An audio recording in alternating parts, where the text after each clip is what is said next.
babu ni wai ya zan yi wa duniya.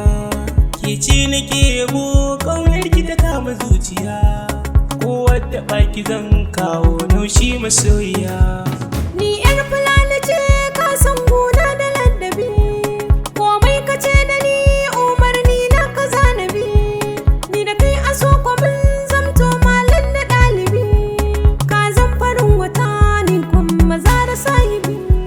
Na ji daɗaɗen kalaman da kika yi sahiba, fata na mi zaman tare mutukala ba.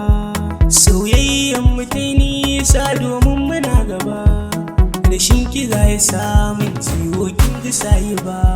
Kwabbara ka eji amdan zaɓa ni a zuciya, sami zama da shi da amana ba hayaniya. Mai sarrafa mu ni da shi zami a tsaniya, ni da shi a so ko mun zama lilo da ƙugiya. Mun joni ni da shi kamar fitila da langwani haya.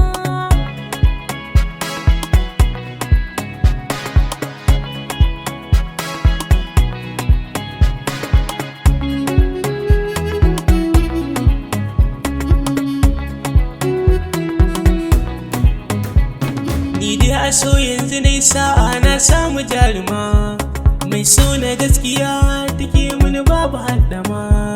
Mai kyau da lafazi kyawu daga kanki an gama, inda kina abuna ba ni babu zulumi haya. Karke ni sahibi amana sa zuciya, na samu saurayi da ke min so na gaskiya.